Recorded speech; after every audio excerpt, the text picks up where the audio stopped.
Hello, and welcome to Speak Honest. I am your host and certified relationship coach, Jennifer Noble. It has been my passion for over a decade to help women like you heal what's been holding you back from having the relationships you deserve. Are you struggling with a relationship where you can't seem to voice your emotions, needs, and boundaries without having it blow up in your face? Then you have found the right podcast, my friend. Get ready for practical tips, empowering truths, and honest conversations. Now, let's dive in. Hello, everyone. On today's episode, I jump on a coaching call with Grace to help her through a challenging situation that she is having with a friend who also happens to be an ex. See, the problem that Grace is having is that she is getting so much information from all of the people around her, but it's not lining up with what she wants. And to me, that makes total sense.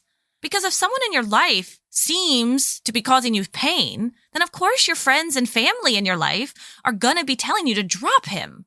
This is that conventional wisdom that we know. But it's not always easy to do that, is it? And my question that I want to pose is, do we even have to do that? Can we be friends with our exes and still get what we need? I want you to think about these questions as we dive in with Grace.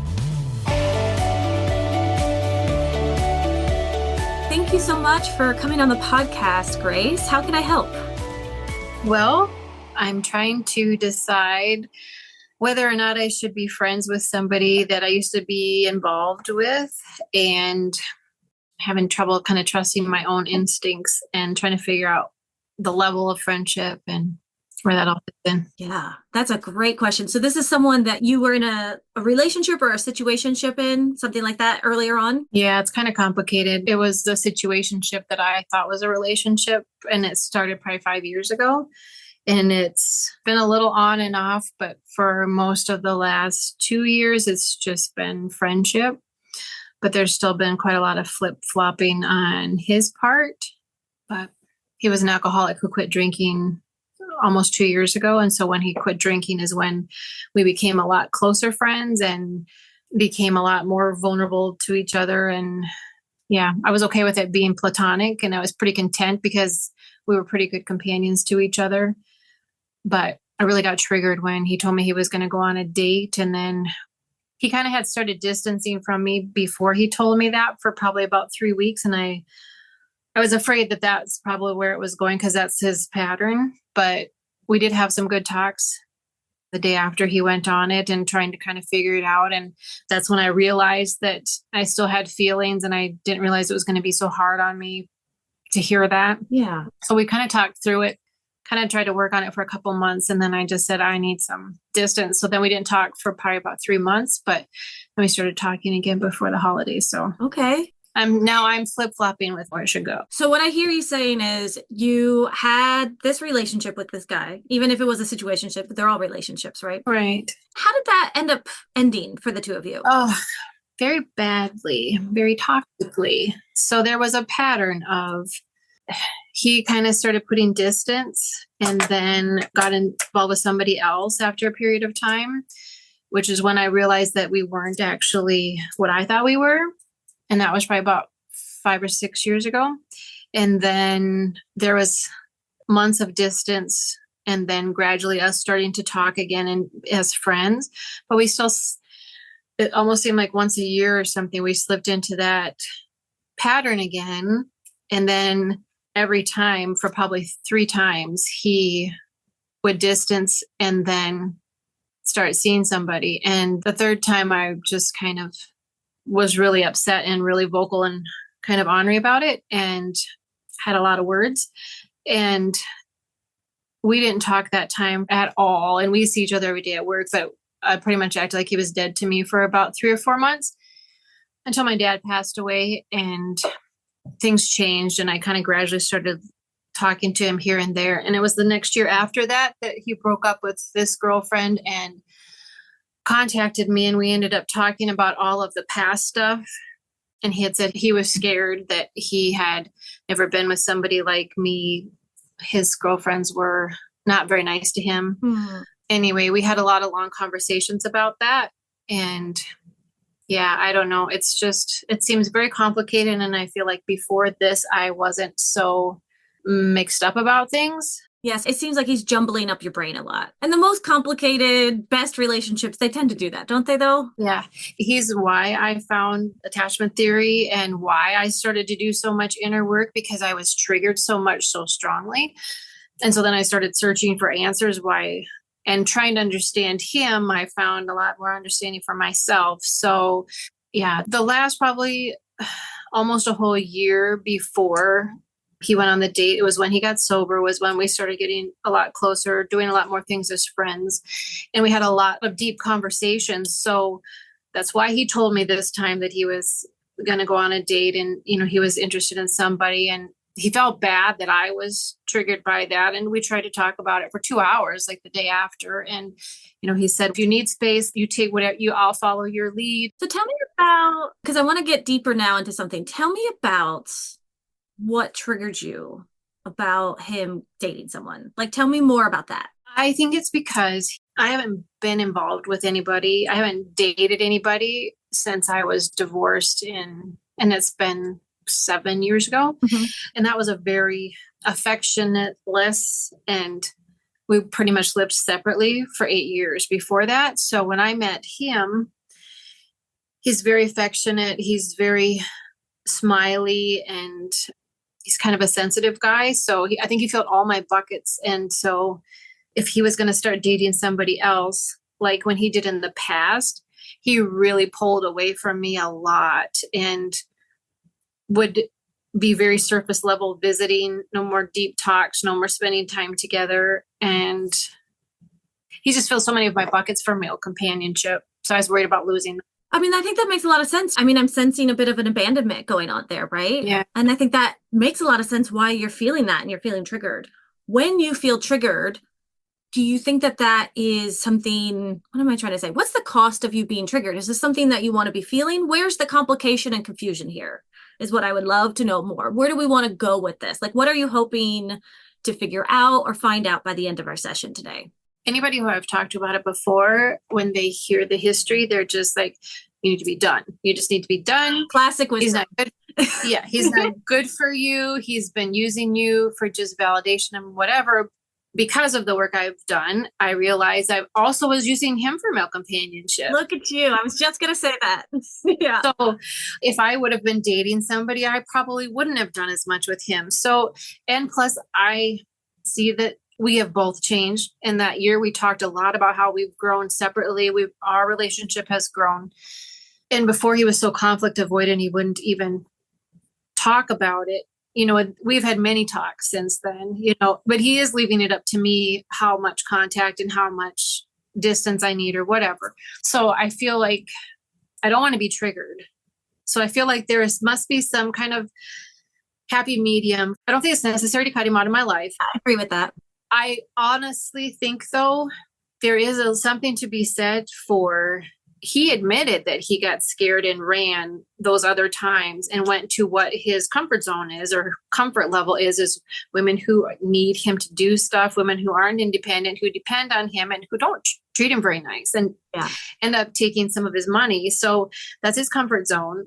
I don't want to let him back in all that way in the future, because looking back now, like this week, I've really been thinking about the past and thinking, what was I doing? Yeah. Well, let me ask you, when you're asking yourself that, like, what was I doing? Is that coming from a really judgmental place in your heart? Or is it kind of more just like, Grace, what were you thinking? Like, because I'd like to get to know how much judgment is going on with all of this stuff going on right now with you. There's probably quite a lot of judgment. And I was telling myself today, thinking about the conversation that we would have, when I was thinking about the last couple of days telling you about things, then I was thinking, holy smokes, what was I thinking? But I realized going backwards, you don't remember everything. You don't know how you exactly got to those conversations or to that place. And I know, because I came from an 8-year of no love and affection, and then came to a very loving and affectionate person who was very fun and very, I don't know, just I felt very seen too by him. I think I was in limerence. And so that's why I let a lot of things go that had he presented that way to me today, I wouldn't. Right. So what were you thinking? You were thinking, oh, thank God, finally someone in my life that fills me up. Hell yeah, you're going to be thinking that, right? Exactly. So I would love for you, if you could do anything, let's just try to be really, really compassionate to that side, to that past Grace, right? To just really be like, what were you thinking? And you'd be like, I was thinking, yes. I was thinking, my heart feels filled up. But is that serving you now? That's the question. Right. I don't know if, I think I mentioned this maybe already, but I don't know if he had come fully toward me and said, okay, I want to date and I want to be exclusive. I think I would have said, oh, I don't know if I want to risk our friendship, which is what he says. Mm-hmm. I don't know if I would have thought, he's still growing. He's only been sober for a year and a half. Would it be okay if I interrupted you here? Yes. Okay. This process, like what would have happened if he came fully towards me? I mean, I don't even really need to get into that with you because he hasn't come fully towards you, has he? Well, my point was going to be, I don't know if I'd want him. So that's why I'm wondering if this triggering thing is kind of you didn't choose me. Could be. And I'm right here. I don't know. Yeah, that's why I want to say, like, even that, like, because the reason why I bring that up is because we don't want to use a like false reality to make a decision in our reality, like in our moment, in our present right now. So this idea of like, well, what happens if he would have come towards me? I don't even want him.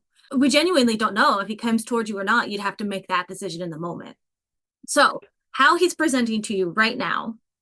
So even the abandonment, because when you think about that, that's just your analytical way of trying to be like, well, why am I acting this way? You're acting this way because you're human, right? Because he fills up so many of your love buckets. There's no need for him to be your partner or not. He is your friend. And that's really important. He fills up all of these things. And it's just like if you had a girlfriend. Do you remember what it's like in high school? You had your girlfriends and then she went and got a boyfriend and you never saw her again. Like, yeah. I mean, it sucks. I mean, I have that now with my friends. And it's like, what is she doing? I haven't seen her in 3 months. She's wrapped around his finger all the time. God, that's so annoying. To me, and I only want to say this because I would love to completely try to disintegrate this judgment around that he's an ex and he's someone that you're connected to. This is someone who brings a lot of joy to your life. It sounds like it. It feels good that you're just like allowing me to. Sorry. No, I know. I get it. Let's feel that real quick. What's coming up for you right now? I think I feel understood and seen, that you are one of the few people that have told me that, it's okay to think that way. Yeah.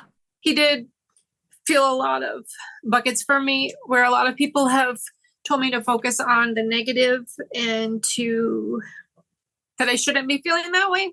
Yeah. A lot of conventional wisdom out there is just not helpful, right? It's not so black and white. Really. Yeah. It's so black and white. Yeah.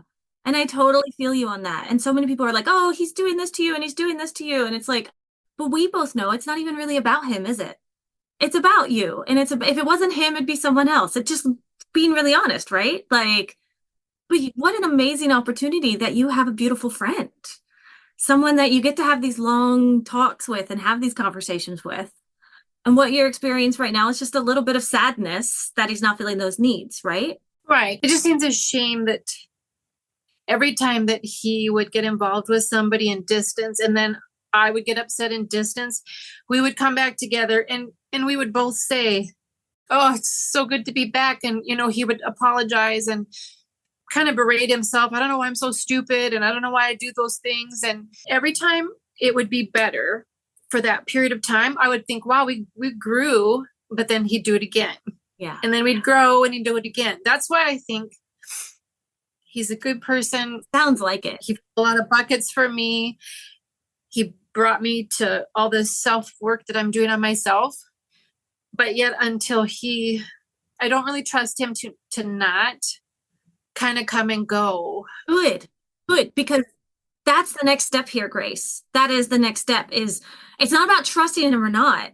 It's about accepting him. You've had, what did you say, 6 years of life with this man, right? With this person, even with this friend, with this relationship. You've had a 6-year relationship with this person, regardless of what it ever looked like, whether it becomes, sexual or intimate, or whether it's friendship based and platonic. There has been 6 years of knowing this person, right? And you know exactly what he's going to do. So my first step in this with you would be, can we get truly to a level of acceptance that this is who he is.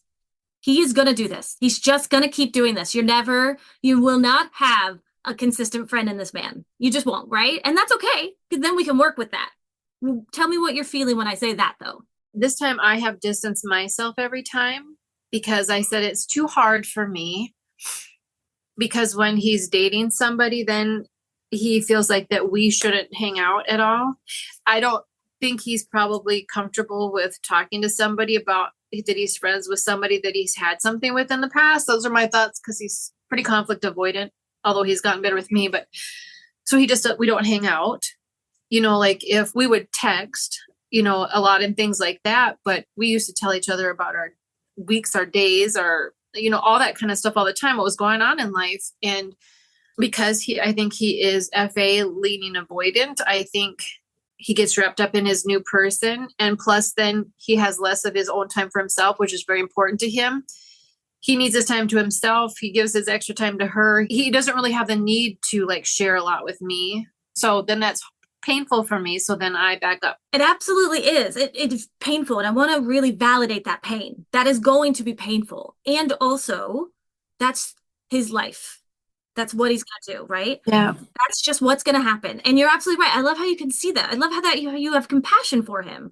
I don't hear a lot of anger or judgment towards him when you're talking. And I think that's really beautiful. What you say is, I understand he has a lot going on. I understand that maybe he doesn't want to be having more kind of close talks with me when he's with someone. I understand that, he's with her more times. So it sounds like you have a great understanding of that. So if we understand that this is exactly what's going to happen every time he finds a partner, can you still be friends with him knowing this? And I can help you out with that. I can.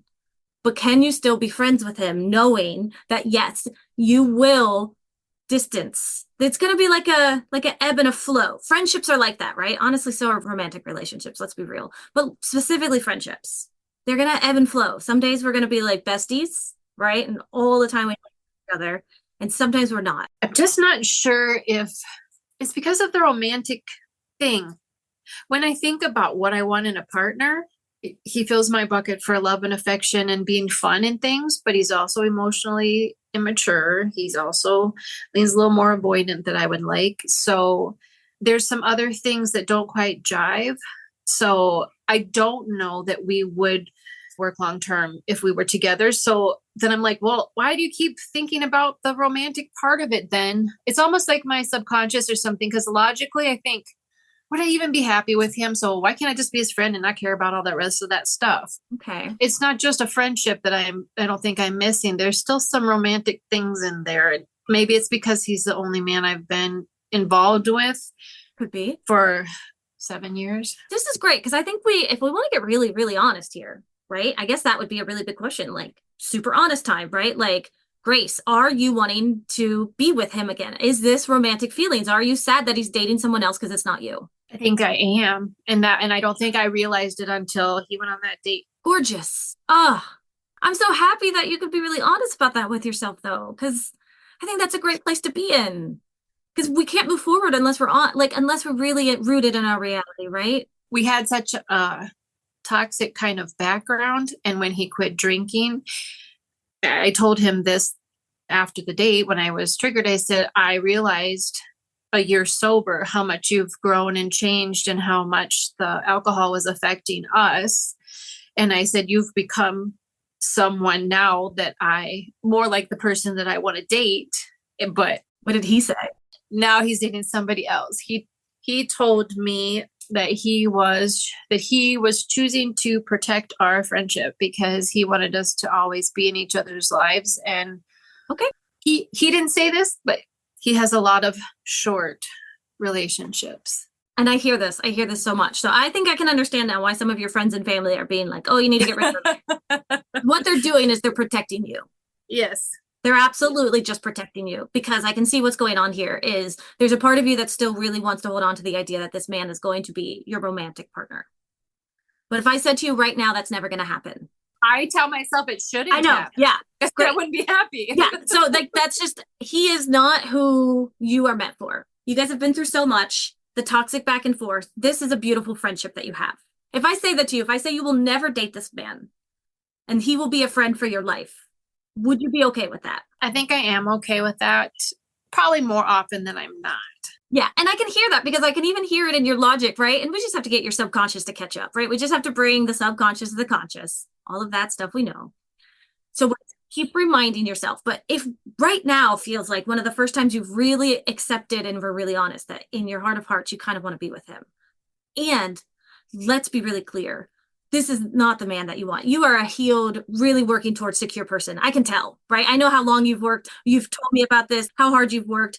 The parts that you want, that's what we want to find for you in other people, because he's the only one meeting these inside of you right now. So of course, as soon as it gets taken away from you, if you had a personal chef and they were cooking for you every single day, and then they just were like, oh, hey, so I got another job, and then they stopped cooking for you and you forgot how to cut your own celery, what would you do? You'd freak out. Right. So your internal body's just freaking out. So we just have to protect it. We just want to be compassionate with it. And we want to say, hey, we'll get there, but this is a beautiful friend. Because one thing I noticed, because I'll be really honest with you, I don't want to see you ruin this friendship. And I don't mean that in a bad way. What I mean is it sounds like a great friendship.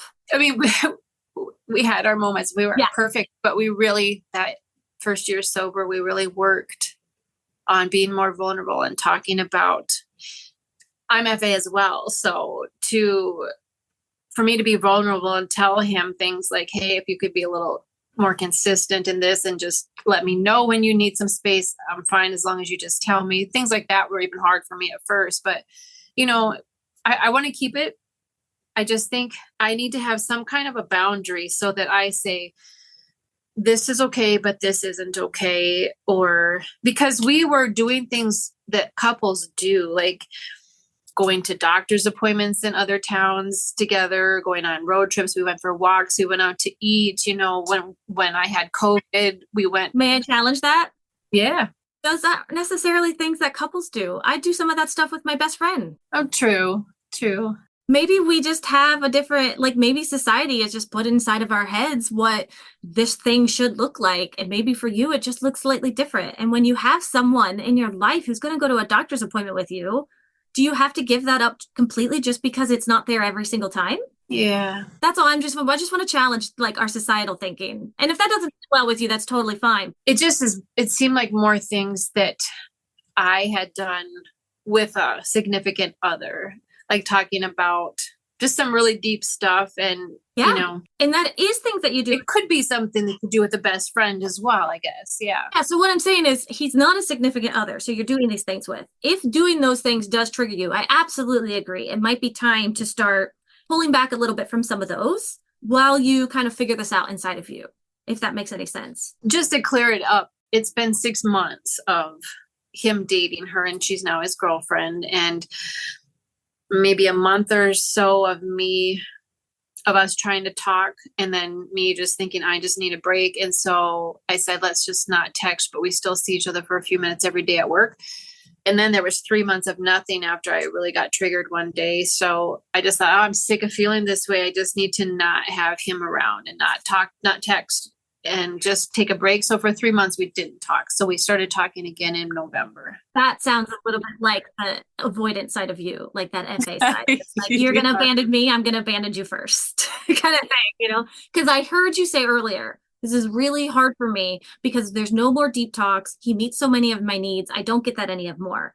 But can you also see how you're the reason you're not getting some of that anymore? This time I am. Yes. Yeah. And that's okay. I want to be clear. Anything you choose to do here is 100% your choice because, and I say this often, our actions are rarely ever secure nor insecure. It's the intent behind them.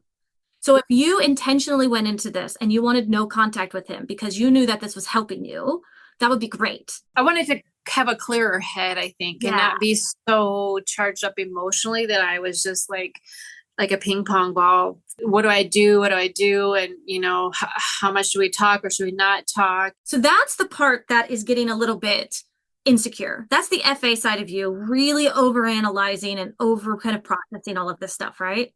But what if we just allowed it? What if we just felt good when we felt good, right? And we didn't hold any expectations onto him. What if we had really great talks? Maybe you could even meet his girlfriend. One of my best friends is a boy. is a man. I was the best man at his wedding, and I used to be in love with him. So like way in the past, and I was the best man at his wedding, and his wife knew that. And then he came to my wedding and everything.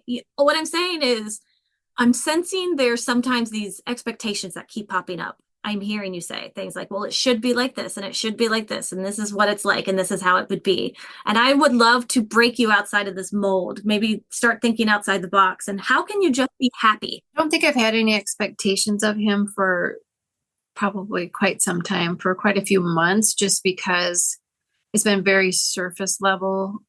We all say hi and stuff when we see each other at the office, but there's a little more texting around the holidays. I think we were both a little melancholy, and we always take a picture together at Christmas at our work, and we didn't do it this year for the first time. So we were a little melancholy. We talked a little bit more, but then I stopped kind of texting, and he kind of follows my lead. So it's been pretty surface, but still seeing each other and being at work and being friendly. But there hasn't been deep conversations at all since he started dating her or any time together. And so this is where, as we move forward with this is where if we need to kind of start making that choice right now. So in order to move forward, so we can kind of, and this happens a lot. This is why we get in these tough situations. We're going to just wrap ourselves around in this circle consistently. Like, I want this, but I don't want this. I want this, but I don't want this. Do you want to be friends with him? Yes. Okay. And I want to feel good about it. Great. We want to be friends with him. Then that right there, this idea that I haven't had deep talks with him, that's an expectation on your friendship that you need to be having deep talks with him in order to be his friend. Do you hear that expectation? They're subtle, but they're there. I don't know that he would have wanted them. All I know is that I needed distance to feel like I had getting my head on straight about it. I love this. And now you're here and you're chatting with me, because who knows what you would have been like before when you're talking. And heck, if I talk to you again later, I might sense a different side of you if you're talking to him again. But you do sound very clear, very level-headed. I think this is beautiful. And I think the fact that I could ask the question, do you want to be his friend? And you say, yes. It was emphatically yes. That is your inner heart knowing, right? Whenever we have those like 3 to 4 word answers that come out that fast, that's your inner knowing right there. So we want to be his friend. What's the next step? What's our goal to get there? First, accepting him completely and utterly where he is. Those deep talks, they may or may not be there anymore. Right. And might come back, because if you can get to a place, right, where you aren't getting triggered, because you're actively pushing him away as much as he's pushing you away. It's that beautiful, like, nature. That's why you guys also probably are so bonded, to be honest. And you don't even blame him for pulling away slightly, because imagine if you were his girlfriend and you heard he was having all of these deep talks with this woman she had never met. Yeah, right. So we can even we can talk to him, we can communicate to him. We can say, hey, I got my head on straight. I'm really thinking about this. I really miss our friendship. I just want to figure out what this is going to look like moving forward. Yes, I have been thinking about, I wondered if that would be the right thing to do, is to sit down and to try to talk about what that looked like for him, what it looked like for me, and then just, because I really don't know what it looks like for him. I want you to focus on you. Okay. Because a lot of times, even now when we're talking, there's a lot of, well, he's thinking this or he might be doing this. And so I want to challenge you through all of this, is only focus on what you want and need. If you want and need more deep talks, Grace, ask for them. Okay. Say, I miss our deep talks. Can we have them again? And then if he says, no, I'm sorry, I can't because I have a girlfriend, what do you think you do in that situation then? I'm not sure. Right. This is where then you say, okay, and you accept it. This is a relationship now. This is communication. You even mentioned like, oh, we weren't perfect before. Good. Because no relationship is, no friendship is, no family is. Like, we're supposed to conflict and then repair. That's life.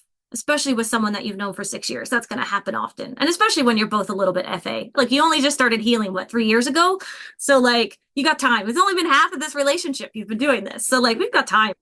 But I want you to really work towards this goal of having this conversation with him. And you can even, to any extent, apologize for anything on your end and be like, thank you for having patience with me. I really need to figure this out. I realized I think I was still having feelings for you, but now I'm realizing that those were coming from an insecure place of just really missing a man's affection. But I'm going to go out now and find, that was my other question for you. Forgive my jumbled thoughts. Have you been dating? How does it feel if you get out there to date? I've not. And It's not because I don't want to, but I'm from a pretty small town and we're kind of rural. So I guess I haven't met anyone and I haven't been asked. So, But you're open. I am open. And who knows, after this moment right here, I think energies, and I think like, not like actual energies, but just like our body language, because it's the way our subconscious acts, right? It's our reticular activating system. When we are focused on something, our body does the microest expressions that like allow for things to open. So in this moment, with you accepting that this man is your friend and nothing more, and that is where you will go from now on with this, who knows what can start to open up in you if you're truly open now to relationships, right?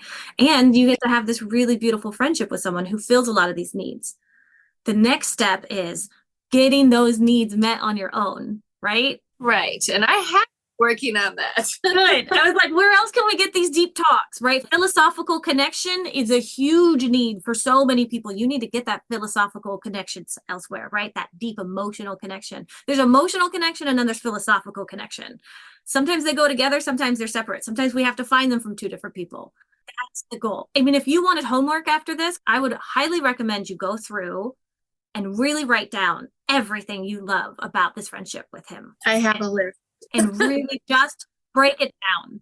And if you want to, even later on, you can send them to me and be like, these are the ones I had. Because sometimes we'll say something like, I really love his hugs. Oh, that is so funny that you said that. Oh, why is that? Because that is a huge part of it. Because I had an ex-husband who was very not huggy or affectionate. And that's one of my love languages. And so my friend is very much that way. And we're both terrible about it to the point where it's a joke. Like, we would hug in the living room, and we'd hug in the front porch, and we'd hug on the sidewalk and then at the vehicle. And then it'd be like, oh my goodness sakes, we'll see each other tomorrow. But yeah, so that's funny that you said hugs, because that's our thing. I love that. Yeah. And a hug, it's in and of itself is not the need, right? The hug is the action. It's the strategy. What comes from the hug? There's going to be support.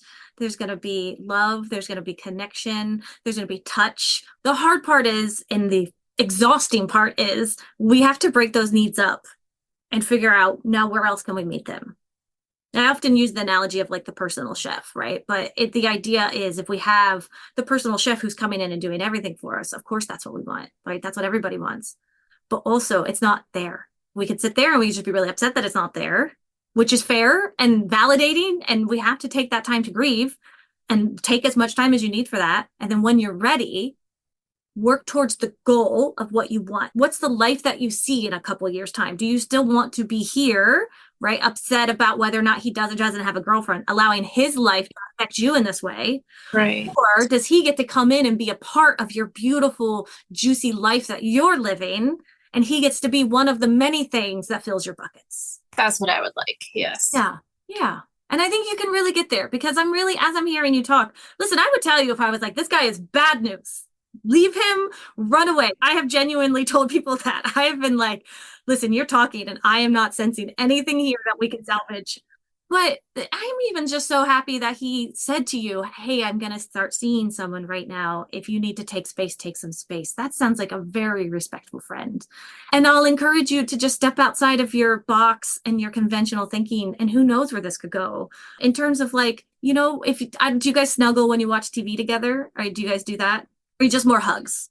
More hugs. Yeah. Okay. Because I'm just saying, like, I started learning myself. I had this very specific way that I thought things had to be. And so I would judge and shame myself when I wouldn't be acting in that manner. And now I'm learning I can hug and cuddle with my guy friends. And I tell my partner if I'm going to do that, right? I have a really best friend and we're very cuddly and we're very touchy-feely. And at first I said the same thing. I was like, I'm dating a new guy. I can't do this anymore. And that friend, thankfully, encouraged me to be like, well, why don't you ask him first? And I was like, oh yeah, we just ask for what we need. There's ways that we can do this. I hope that you meet his girlfriend one day. I hope you become a part of her life. I hope you become one of her friends, because that's just bringing in more love into your life. It just seems a little painful right now to me. Right now. I have thought about that maybe at some point I would be there, but I'm not there. If it's still painful, then there is still that hope and that need that's there, right? So anytime you start to feel that that's painful, I think that that's going to be your first step. If that's painful, then that means you're still wanting something. And listen, after all of this that I've said, after this beautiful friendship, everything, and I think you should keep it, if we keep beating our heads against a wall, hoping to heal, it's not going to happen, right? And that's okay to accept that about ourselves as well. The same way we're going to accept him. If you just have figured out that you love him way too much and you cannot be in his life unless it is as his partner, then it is okay to say goodbye to him. But that's not because he's bad for you. That's not because it's toxic. That's not for any other reason all of your friends and family are saying. It's because it's for your healing and yours alone. And that's what this is all about. None of this is about him, and it's all about you. Okay. Does that help? Yes. All right. As we finish up here, any takeaways, or what is it that you want to kind of do as your next step moving forward? Just so I make sure we're on the same page. I'm just wondering, I just feel good. I feel like you're letting me, it's okay for me to work at this and try to figure out the friendship, and it's okay that I'm sad and I care about him and that I want it to keep working. But I think I need to see if he is up to getting together and visiting a little bit in person, and just what we talked about, see what that looks like for him, what it looks like for me, and then to see where we're at with it. Yeah, I think that would be really beautiful. And I love that you can get to that step. And I think that's great. And be really open and vulnerable with him, right? It's hard, but yes, I can do it. You know, the fear there is, just remember, it can be worse if you don't share that stuff, right? You might lose him. So just really kind of put it out there and share with him the things you've shared with me, and just really, really be open, because you speak beautifully. And so I think you can really get that across in such a really beautiful way. Okay, great. Well, thank you so much. And I really, truly appreciate your vulnerability. And thank you so much for coming on and talking to me. And I will talk to you later, okay? You're welcome. Thank you. As you can see, it was really important to Grace that she have the ability to make it work with this friend of hers. And I really wanted to be a safe space for her to explore that. Whether or not I think she should stay friends with someone isn't my place. But what I am here for is to offer my clients a safe place to explore their fears and their needs, which I think that Grace did beautifully here. We can see that she wants that friendship with him. But there's also that small part of her that still loves him and still sees him as someone that she can be in a relationship with. And that's where we need to get really clear on her reality and see that wanting a relationship with him will keep her stuck in that cycle of wanting him and then pushing him away, which is really bad for her heart and for their friendship. So I really hope that moving forward, Grace and her friend are able to find that nice middle ground of friendship, the type where you're close, but you understand that they can't be there for you all the time. Have you ever wanted to stay friends with your ex, but everyone in your family is telling you to move on? I'd love to explore that with you. If you're interested in jumping on the podcast with me, we can chat through your situation and see what it is that you need most. We are currently looking for more podcast guests, so now is a great time to get some relationship coaching. And remember, if you got something out of listening to Grace share her story, someone else will also benefit from hearing yours. And that, as always, is my goal here with this podcast. In other news, I wanted to announce that I now have a Patreon. Woo! I know that some of you were asking, how can you support the podcast? Or could you buy me a cup of coffee for all the work that I do? And I finally got it up and running. You can head to patreon.com/speakhonest to check out all the different tiers I'm offering. I have a coffee companion tier where you can buy me a cup of coffee every month for just $5 a month. And then I have all the way up to a personal transformation tier where you can actually get weekly coaching with me. I even am offering a deal right now for 50% off the personal transformation tier to the first 3 people who sign up for that monthly membership. It's just a little under $300 a month, and you get 4 1-hour coaching sessions with me a month. And if you have any questions about that, reach out. All of that information is in the show notes, but you can use them weekly. You can use all 4 sessions in 1 week if you need to. It doesn't matter. And also if you don't use them all up in the month, don't worry. I'll make sure that they bank and we can use them and roll them over into existing months.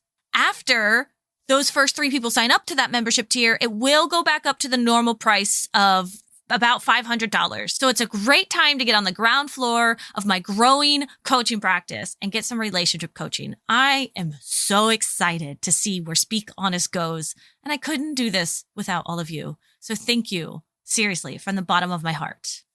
Until next time, take care. As we wrap up today's conversation, always remember that healing is a journey, not a destination. And it is an honor to be a part of your healing journey. If you want to dig deeper into the topics we covered today, be sure to head over to our show notes where you can find all of the valuable information mentioned in today's episode right there. And please remember to rate, review, and subscribe if you enjoyed today's podcast. Your feedback means the world to us and helps others discover our podcast. Until next time, remember to speak up and speak honest.